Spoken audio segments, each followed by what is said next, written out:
Hey everyone, this is Two Drink Minimum, a podcast where we talk about life topics over 2 beers at minimum. We're your hosts. I'm Janet. And I'm Edwin. And today we are drinking Sierra Nevada, except their hazy little thing IPA. And it's funny, on top of it says family owned, operated, and argued over. I thought I was misreading it, but no, that's literally what it says. So we're going to open it up and cheers, and let's see what it tastes like.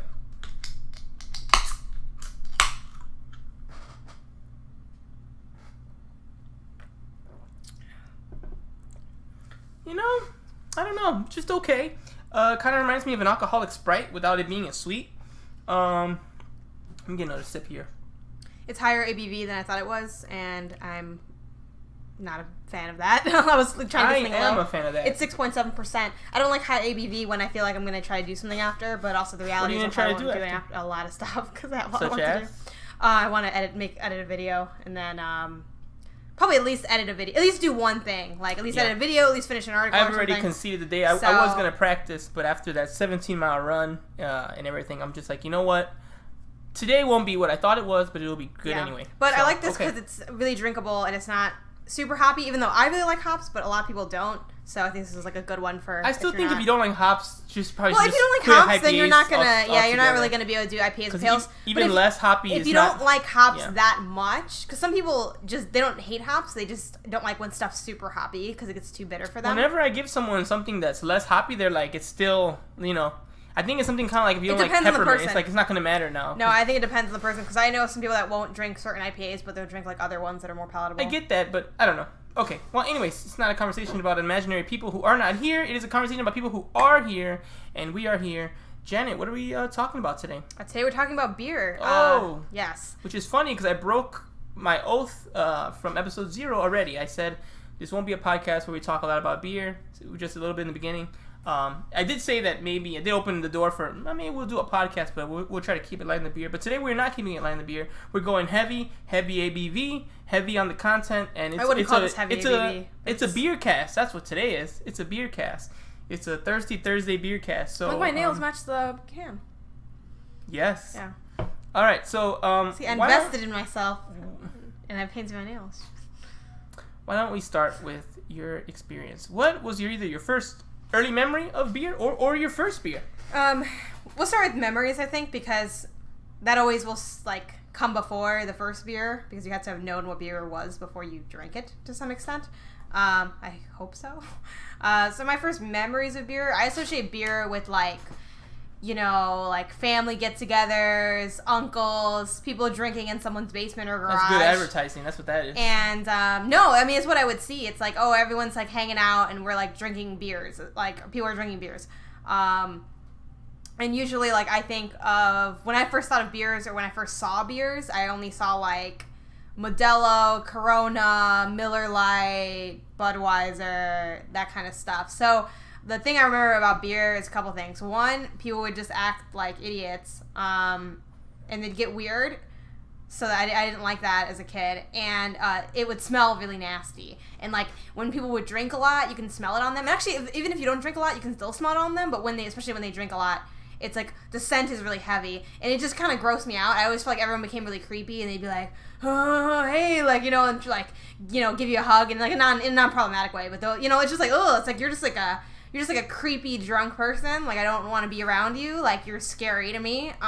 Especially as a kid, I was scared of everything. So I found drunk people to be kind of terrifying as a child because they were just it was like a human zombie basically, but with a booze coating. So that's my first memory of beer. All right. My first memories of beer also might kind of explain why we're the people we are, but mine were always dark. I didn't look at it even in the fun way. I think the way you talk about it right now still sounded not too bad.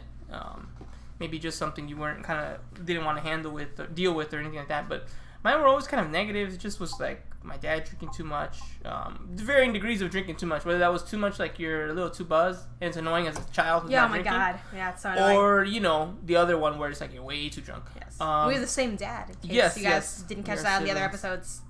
So those were my early memories.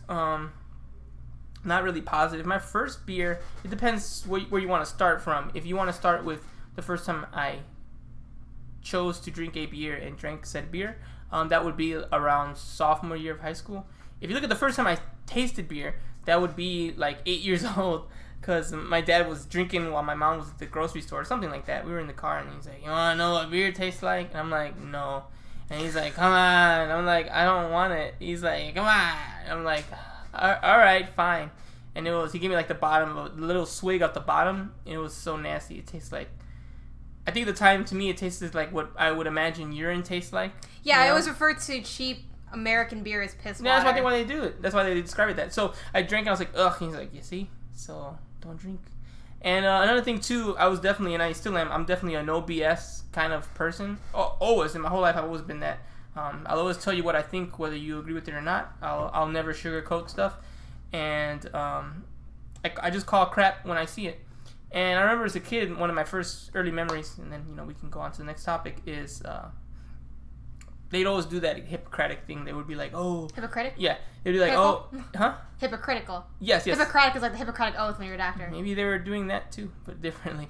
Oh, so they were like, "Oh, I know I'm drinking, but like, don't do what I do." And I always thought that was bull. Whenever my parents would ever do something like that, I just always was like, that's garbage. Because you're not walking the walk that you're talking. Yeah. And they say, don't do as I say, do as I do. I'm like, I just don't respect you. That's all. And I never was one of those kids as do as I say, not as I do. Yeah, exactly. So I was definitely, that's why I was so rebellious. If I ever saw my parents say one thing and do the other, I'm just like, you're bullshit. I might not say it to them, but I'm like, I no longer respect you on this topic. Or if their answer was whack, like, because I'm your dad or I'm your mom, I'm like, that's not good enough. You didn't justify the logical answer you gave me. And the fact that you're older means nothing to me. The fact that you're my parents means nothing to me. It still sounds dumb. Mm-hmm. So how is it not dumb? So obviously, as you can tell, I was definitely a troublemaker. Even if I was right, because no one wants to hear a kid say that. So anyway, my experience with beer was still negative, and I didn't like it. Yeah. But, those were my early experiences, and the first beer was at 8, if you want to literally say the taste of beer, and first real beer was sophomore in high school. Yeah, and I also have those, obviously, layers of darkness. I think Edwin, of course, / you, because I'm talking to you directly, but for people listening, has more because he was older, so, like, for me, like, I can only have so many memories, and actually my memory is really, really bad. I'm kind of, like, a little disturbed as to why, but because I feel like I blocked out like a lot of my childhood. I don't know if that's for like traumatic purposes or something, but like, I just don't really remember a whole lot. I just think you have a bad memory. I think I do, but I don't know. It's like I don't know like a lot of my childhood. Like a lot of it's like. You remember the place we went to yesterday? The name? This is the person who gave me the directions to the bar. Oh yeah, Shoeless Joe's. Okay, yeah. Well. Yeah. Well, for a second I was like, yesterday. Exactly. Yesterday? So that's what I mean. In a week, you won't be able to answer that. I mean, yeah, but the thing is, like, I know, like, I remember high school a lot more vividly. Well, you were older, then. So you have the advantage of you were older. I just feel like I don't remember high school vividly, Well, more vividly, like, comparatively. Anyway, but yeah, so it was either, like, I guess the most positive memory I have of beer is, like, I guess people are hanging out, but they were going to hang out anyway, so I'm like, well, why are you drunk, though? Like, just, so it's, like, it wasn't, like, the beer brought you together, like in the commercials. It was just kind of like, we're together and this is like what people do or whatever. Yeah. And then for me, my first beer was when I was 20 and I was 19, like 19 or 20 years old, like late 19 or early 20. And I was in college. And one of my friends so the reason I didn't drink for so long, besides the fact that I thought alcohol was kind of for losers, and then / like none of my friends in high school drank, so like for me to want to drink, I'd really have to go out of my way, and it's not something I'm passionate about doing. So it's like, why would I don't really care about drinking, so like I'm not gonna go seek out people that are drinking so I can get alcohol because I didn't care about drinking. And same thing happened to me with like like drugs and stuff. That's why I didn't really like smoke pot or anything ever, because no one around was smoking pot. I'm like, well, it just seems like a lot of hassle. Anyway, but. So none of my high school friends drank at the time. And then when I got to college, like none of my college friends drank because I was around people that were just kind of very like-minded as me. So it was like I was really heavy into academia. So I hung out with people that were heavy into studying. And a lot of those people didn't drink. And if they did, I just wasn't there when they did. Because they'd maybe go to a party and I wasn't into partying and stuff like that. Yeah, but my friend at the time, I guess I probably won't name just for privacy purposes, but she had her first beer. And she had, like, come back and hang out with one of her friends. And it was, like, a Bud Light or something. But she was like, oh, I had my first beer. And I was like, that's cool. And then, you know, and she just thought, you know, it was kind of fine. She's like, it was kind of nasty, you know, tasting. And then I was like, oh, that's cool. And then I was, you know, at that point, I was a lot more open-minded to drinking. I wasn't really, like, anti-drinking. I just personally didn't drink. And I was like, you know what? I'm going to have a beer. And my close friend... the devil. My close friend Sam, loved beer. And he always said that I should, you know, drink beer. But not, like, in a creepy, like, come on, man, chug this keg or something. Like, not in a weird way. He just generally would nicely beer. suggest you chug the keg. Well, he didn't really, like, go to parties like that, especially at that time. I don't think so. So, like, he was into craft beer and stuff, and he was like, oh, no, beer's great. What are you talking about, man? Like, you don't know what you're talking about because you don't drink beer. So then I had him get me my first beer, and he's like, well, what do you want? And I'm like, I don't know. I can hear his Wisconsin accent right now. What are you talking about, Shane? You know, we settled on Blue Moon because that was a beer that a lot of people do like. That, you know, and it's less bitter than other beers because it's like a wheat ale. So he went to the grocery store and he got me my Blue Moon, and then we took it back to the dorm, and then I drank it. And I remember he opened it up for me, and you know, and I like drank the beer. He was like watching me drink it, like trying to see my reaction and stuff. Which I kind of always hate situations like that. It's a little weird. And then he's like, well, what do you think? And I'm like, I don't know, tastes a little gross, to be honest, but it's not like terrible. It's not like undrinkable, but yeah, do I like this? I'd have to say no. And that was my first beer. Yeah. So I'll go with, since I told the early one, I'll go with the one that I think everyone would. I don't know, some people will be like, that's not your first beer, and you took a sip. The first real beer was, yeah, exactly. So I'll give you the one that, unless like, you were just like on your own, like right, taking swigs of people's beers. The one that definitely counts is sophomore year. So I'm more extreme than Janet. I'm more extreme than everyone, kind of. But I was really, because, you know, and I'll try to make the story short, but my dad basically, that's what Janet means by that her memories are not as dark as mine, even though we had the same kind of scenarios. It's because when I was around, 12? Yeah, no. Even younger? Yeah, I probably was younger than that. I probably was like 6th, 7th grade. Because Dad stopped drinking when I was like 8. Yeah. So when I was like in 6th, 7th grade, something like that, my dad just, he went from just drinking regularly to having a problem, being an alcoholic, and it got real, real bad. I mean, for a few years, it was like multiple, at least 3 or 4 hospital visits where it was just, like, he could have died and stuff. It was real, real bad, and it was really rough to go through.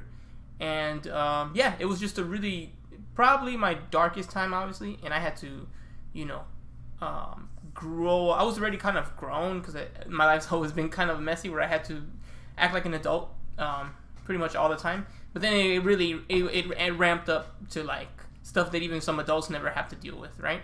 Because not all adults have to deal with living with an alcoholic. Like that's a whole another scale.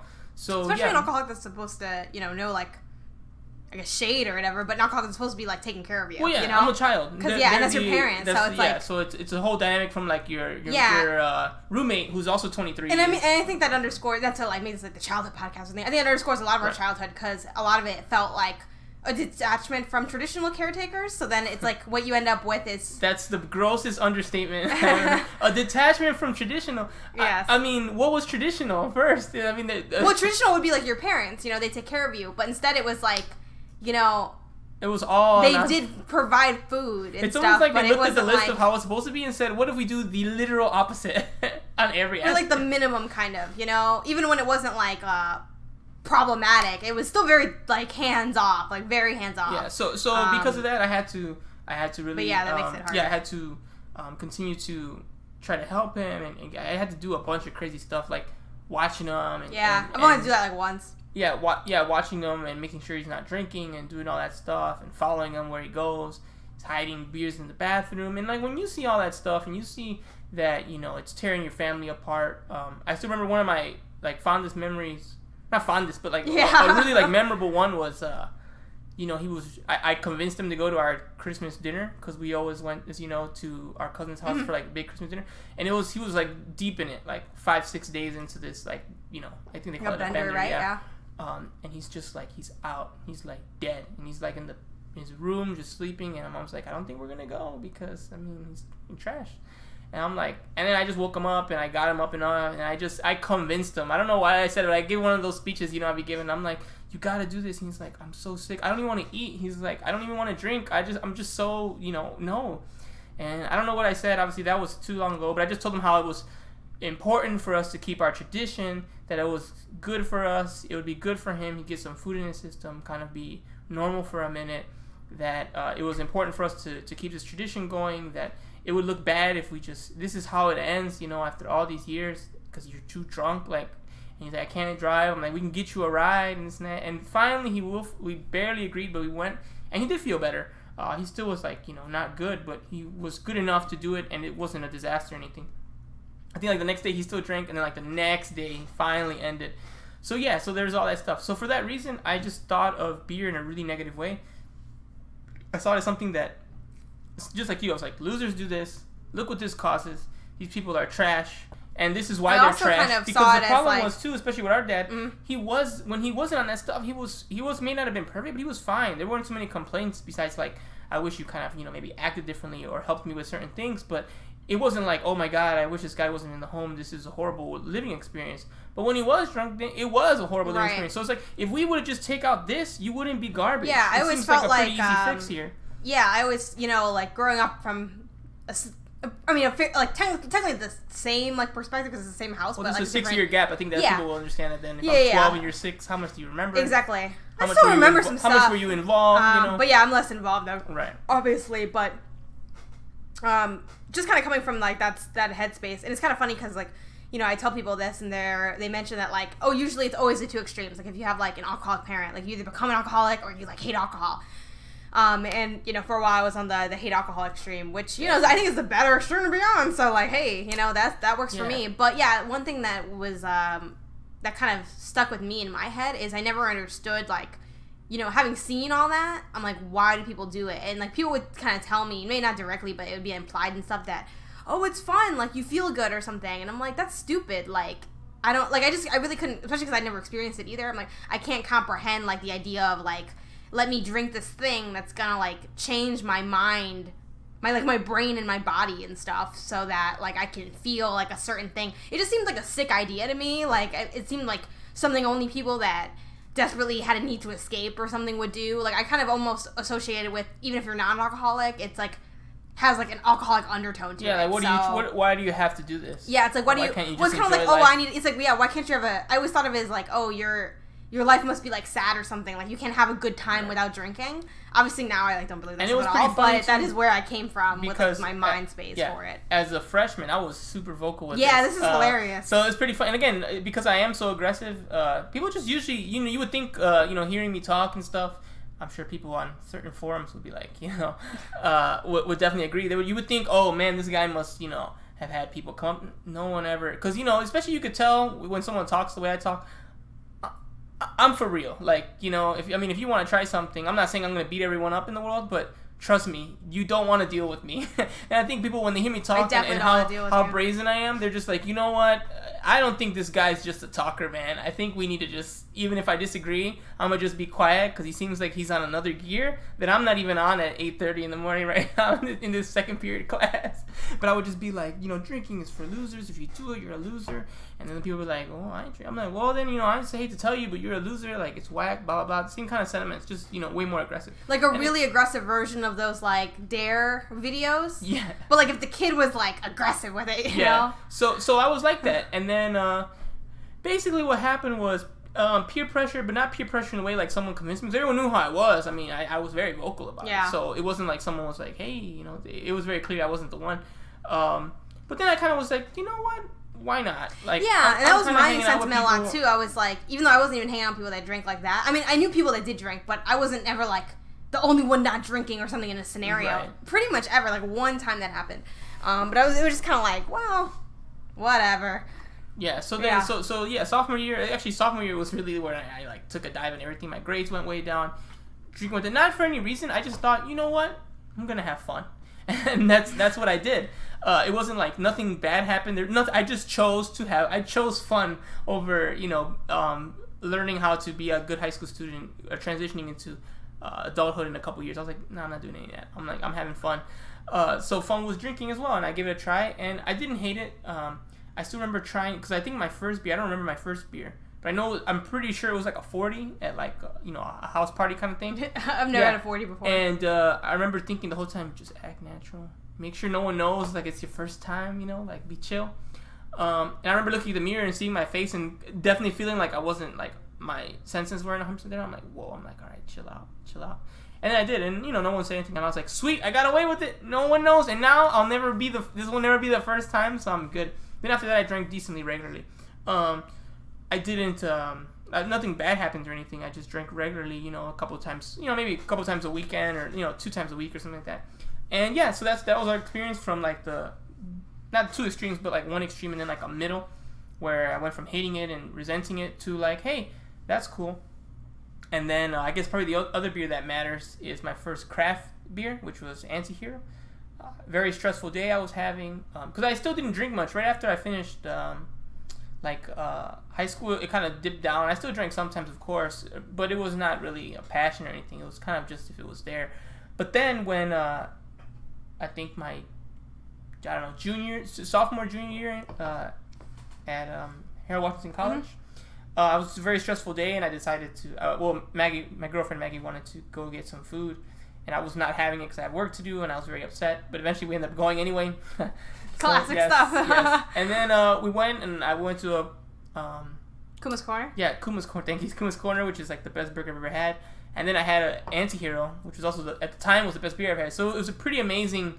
I had, at the same time, the best beer and best burger I've ever, drank and ate in my life.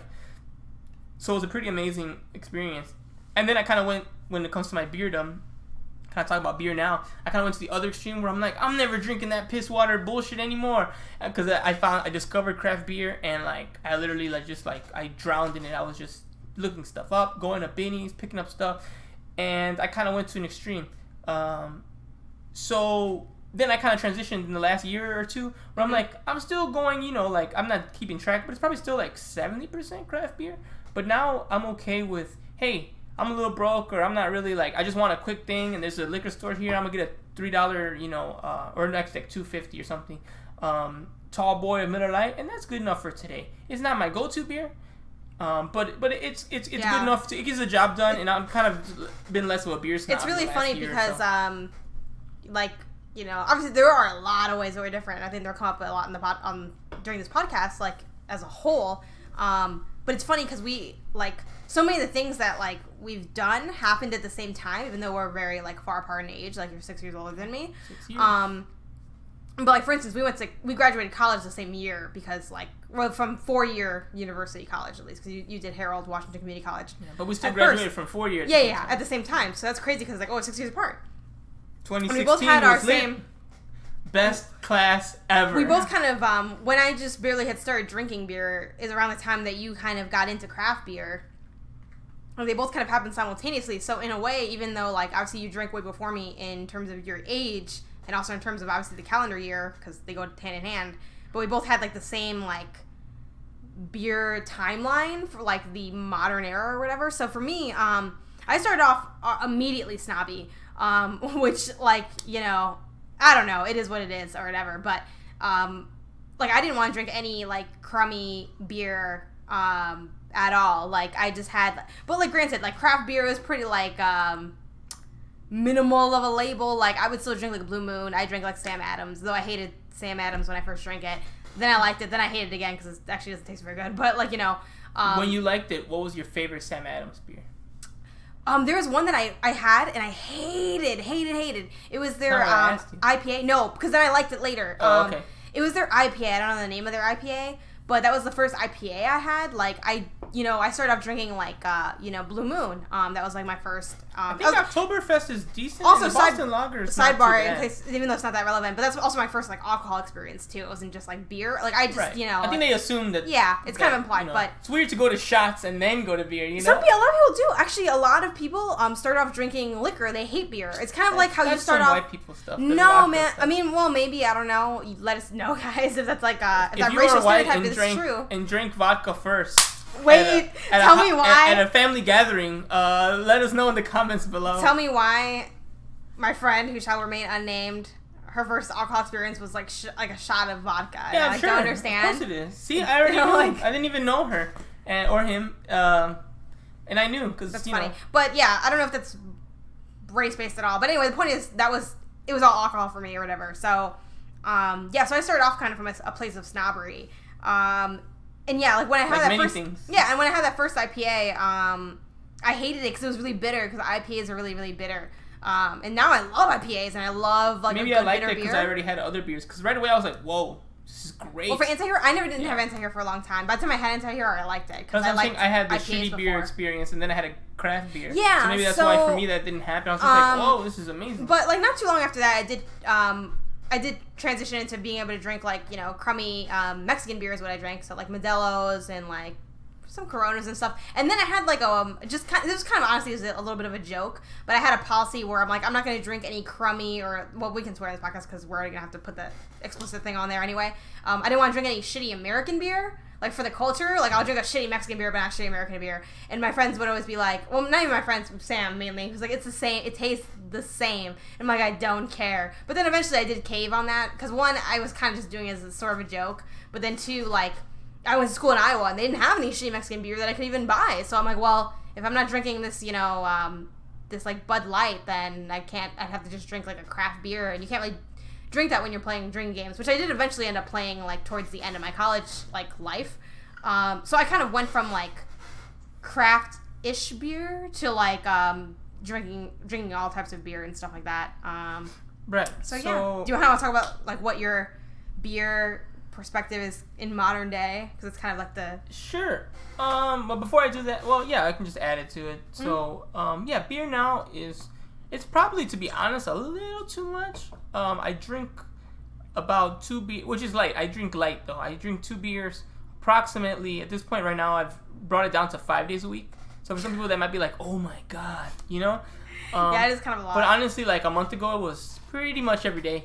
And then I said, hey, I need to, even though I felt fine and I do it responsibly. I have my rules, right? I think rules that are pretty normal. I never drink, before work. I never drink until I am going to be home and or, I'm at an event or something. But where I'm like, not like, there's nothing really else left to the day. Unless I'm literally like, finishing my last hour of practice, and I'm like, you know what, I'm gonna have a beer to wrap this up. But other than that, I don't, you'll never see me, drinking and driving at 2 p.m. or like, I'm teaching or doing, composition work, and I'm like plasters, nothing like that. So I'm very responsible with this. Just at night, it only would be middle of the day if it's a weekend and I'm not doing anything, and I know I'm not doing anything, right? So. But it's still this we film at night for that reason. Yes, exactly. I'm like, these are the 2 today, right? So the frequency still, I scaled it back, and I've been really good with it. It hasn't actually been. It's basically this what it is. If I don't monitor it, then it'll just be every day because I like to do it. So I'm just like, yeah, it's nice, it's fun. I relax a little, drink a couple drinks, feel good, go to bed. It's great. So once I actually put a cap on it, there's been no problem. I just have to figure out what day that is. Yeah. So that obviously that definitely shows that I don't have a dependency or anything. Because for some people, it'd be like, I can't, like, it was totally fine. I was like, oh. Great, I didn't drink this Sunday. I'm not going to drink Tuesday, and that's my 2 days. Maybe I'll push to 3. Again, it's more just health reasons. Like, you shouldn't be drinking every day, even if it's little. So I've just scaled back a little bit. But now, yeah, the frequency is a lot, and it's active. No surprise, I'm a musician. I'm constantly working to the bone, and that's one of the reasons why people drink, just to relax after work. Obviously, times when I perform, it'll be at a club. Times when I go to music, it's at places where there's a lot of drinks. So it's kind of like you're just kind of always around it. And, it actually does help the business because, if the ticket was just $5 for like a jazz gig or a pop, a local pop act or indie rock act or something, the bartenders are the ones who, people are there and they're buying and getting tips. Honestly, that helps the band because then when, the next day when the owner or whatever, the manager comes and asks the bartender, oh, how was I? They're like, oh, it was great, busy, got good tips.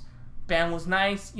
If I just go there and I that's just the truth. I mean, I could just leave a big fat tip on a glass of water, I guess. But if I just go there and everyone goes and listens and just leaves, that doesn't help the venue. That doesn't help the bartenders. That doesn't make the band look necessarily good. So yeah, for those reasons, I'm always kind of around it too. Again, not an excuse or anything, but just it kind of adds up to why I kind of drink it at a higher frequency. I think too, like on that note, and not that like, especially if you guys are listening to this, like, I don't think you don't need to do anything, in your life if you don't want to do it.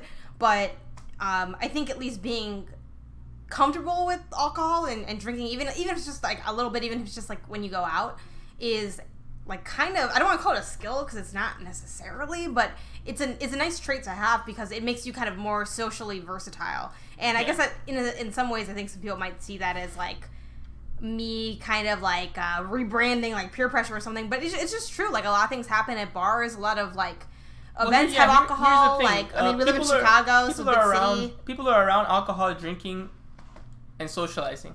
So if you want to have a cranberry juice with no alcohol and no one knows, and they think you have a mixed drink or something, that's fine.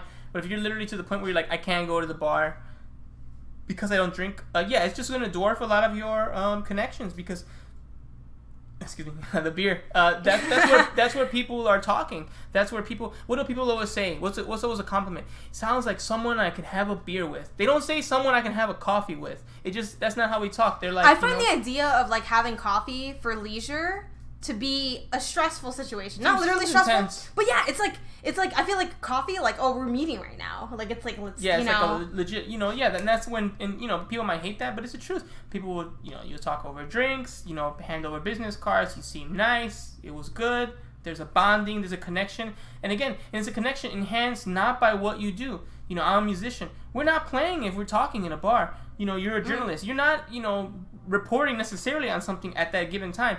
But they start to like you. You start to like them.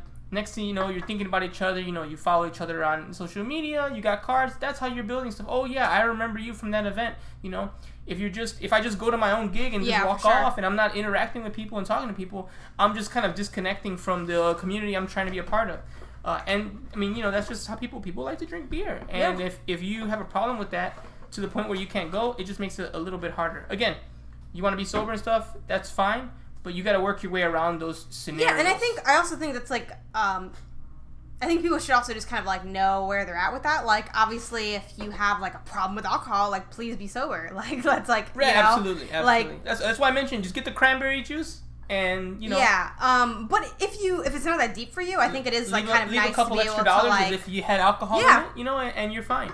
No one's checking your mixed drink to see if it's mixed or it's not really. Yeah, it's really not that deep.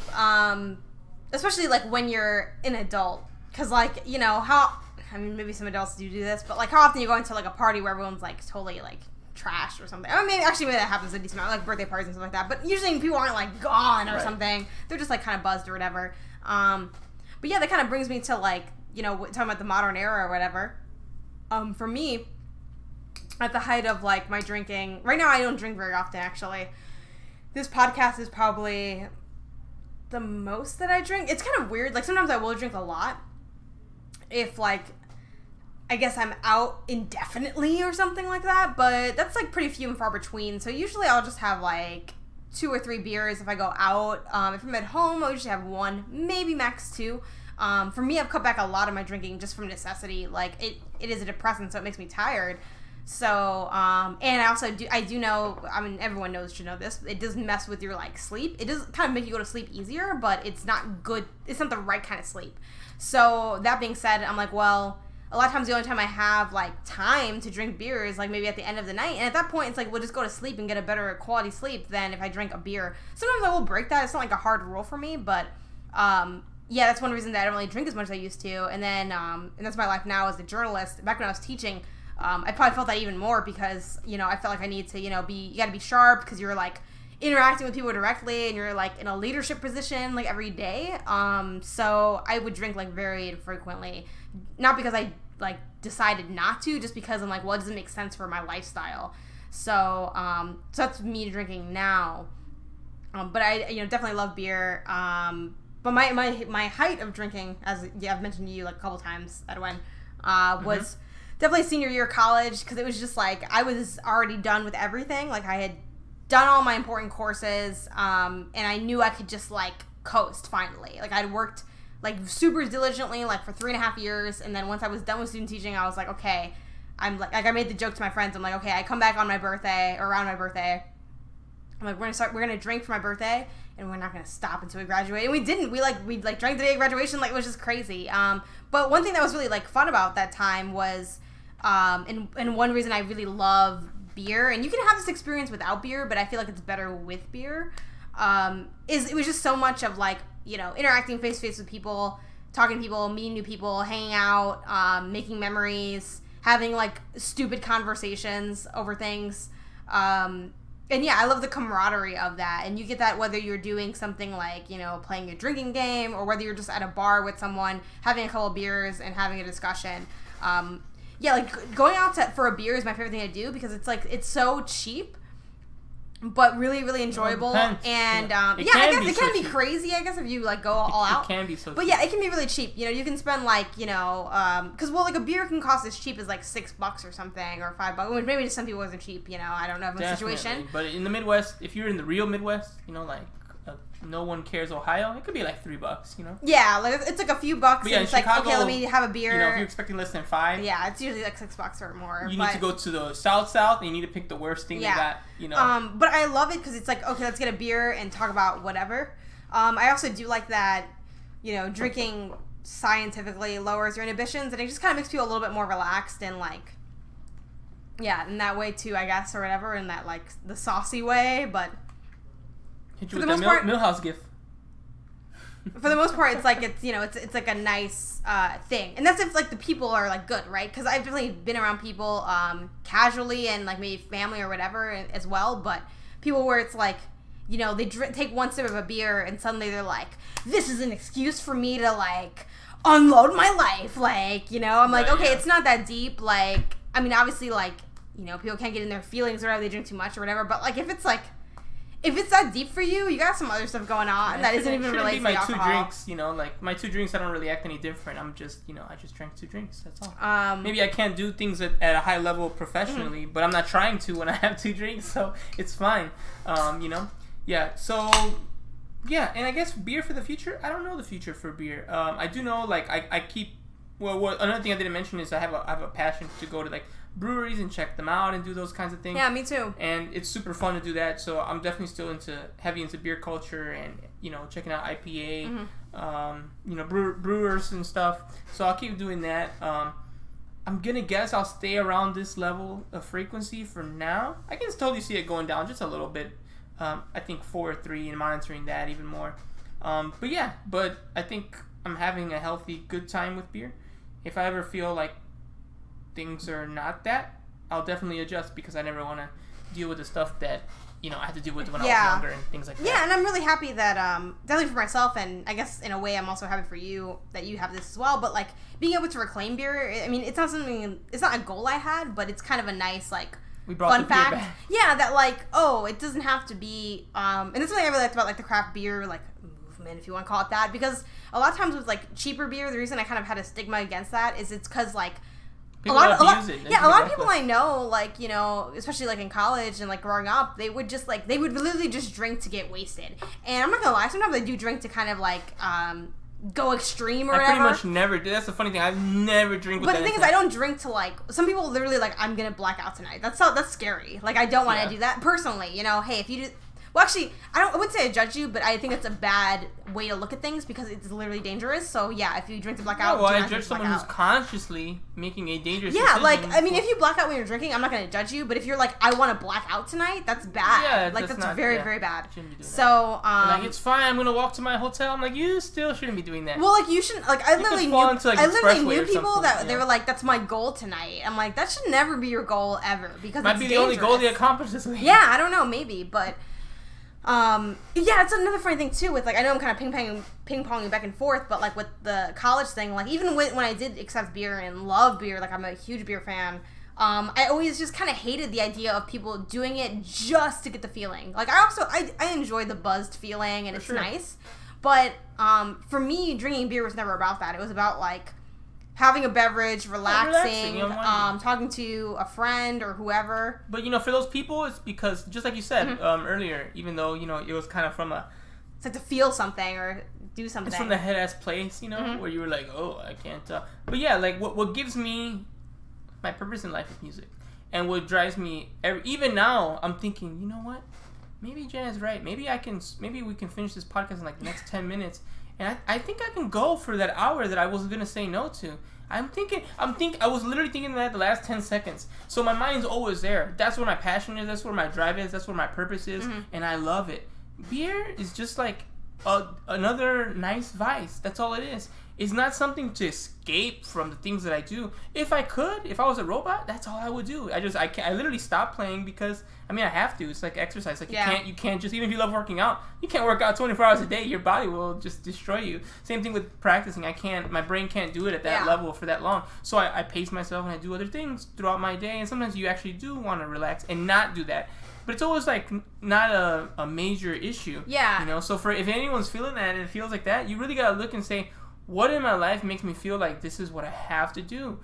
And that means that you're either unfulfilled in your work, unfulfilled with your family, unfulfilled in your relationships, your marriage. You're unfulfilled somewhere, because I'm pretty fulfilled. I mean, obviously, I can always strive for more, and I strive for more every day. But I don't feel like there's a gaping hole or a gaping flaw in my life. And the funny thing about that beer too, can fill, you know? Yeah, and the funny thing about that too, is like, even though I think in a lot of ways, just from a guesstimation or something, I probably drank a lot more than a lot of people on my campus, just in terms of like, I had the stamina rather than like the binginess. So like, when I was in college, like for senior year, I would drink like every day, like a lot, like not like a lot, but I'd have probably at least a beer a day, maybe 2, maybe more on some nights or whatever.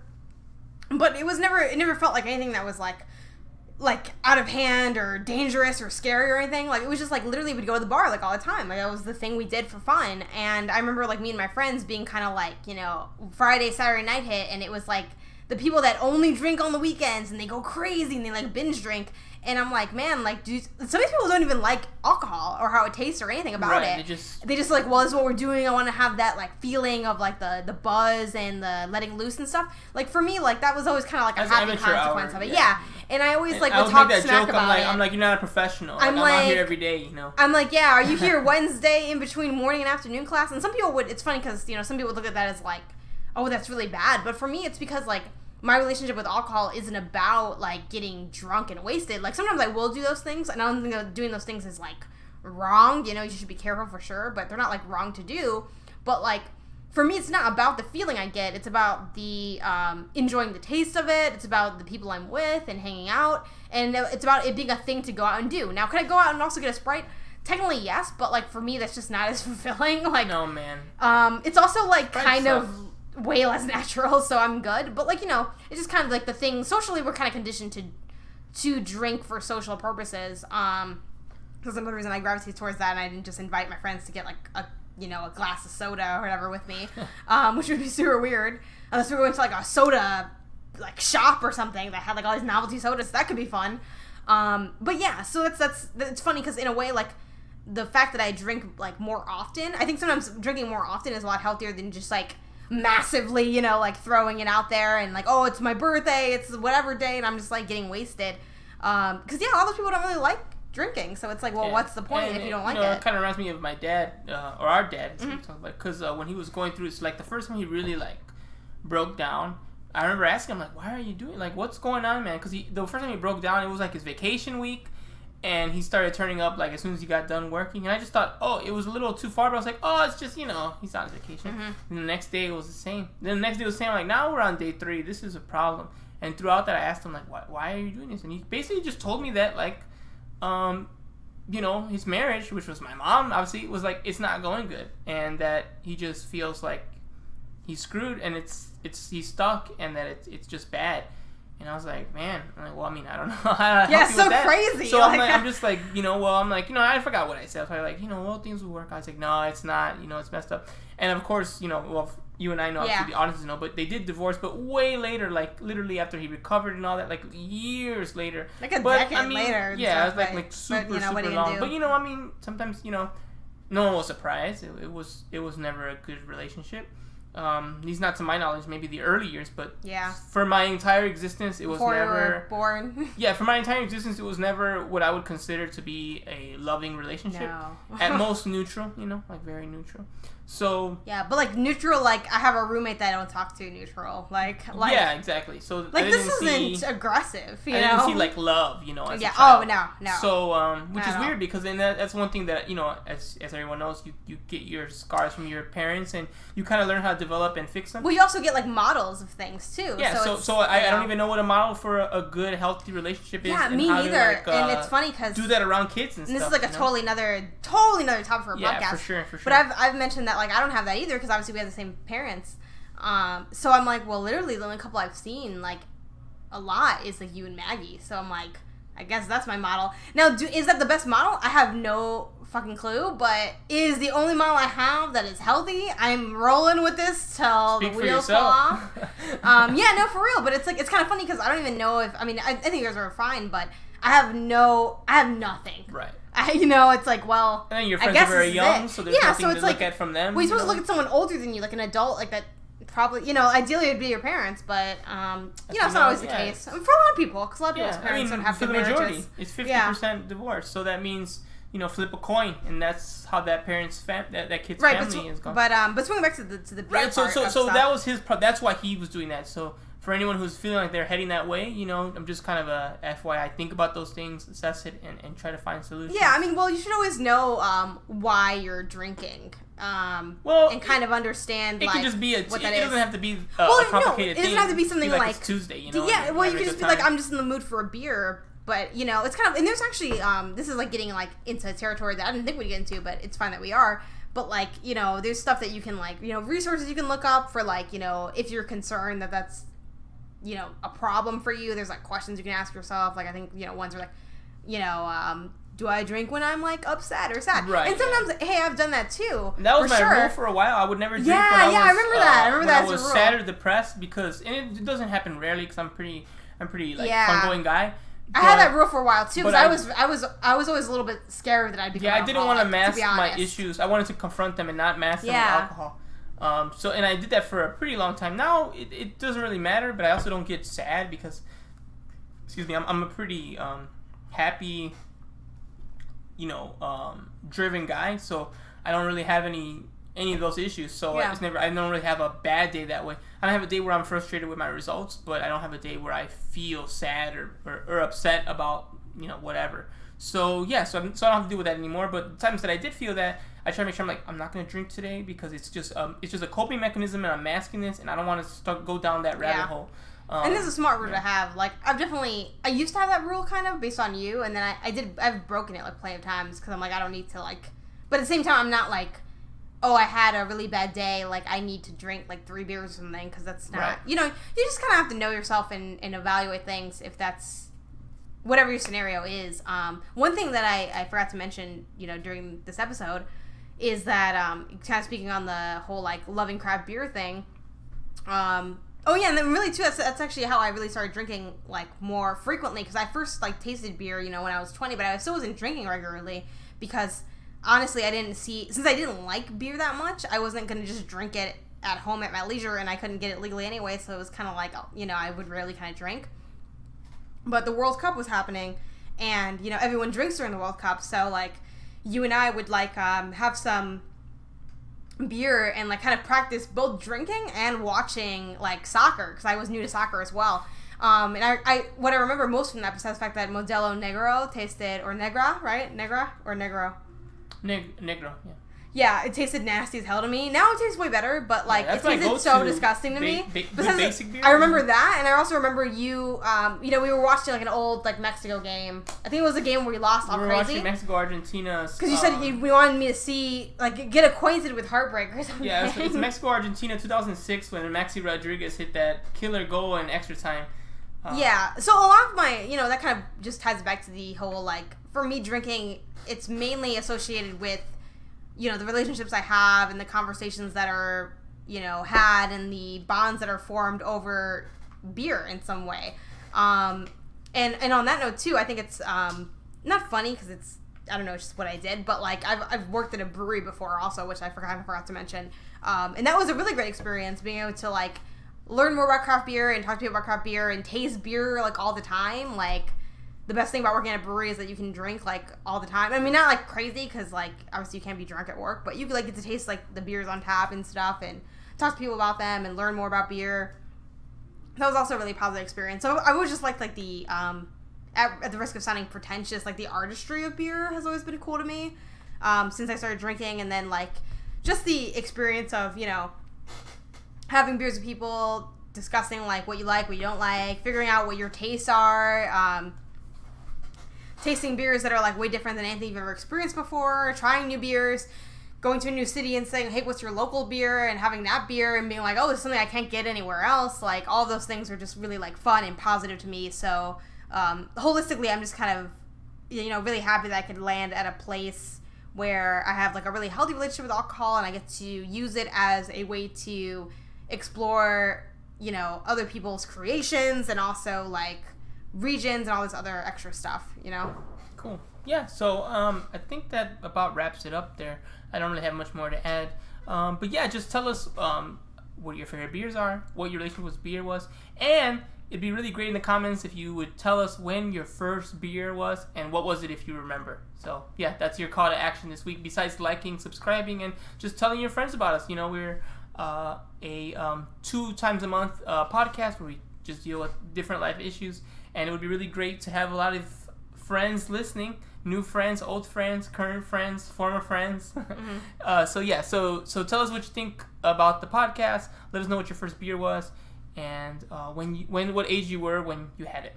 Yeah, and we are E and J to Drink Men across all social media platforms. That's the letter E, the letter N, the letter J, the number 2, Drink Men, Rolls across right off the everything. top. Yes, absolutely. I mean, on screen it's very easy. On audio form it's a little bit more complicated.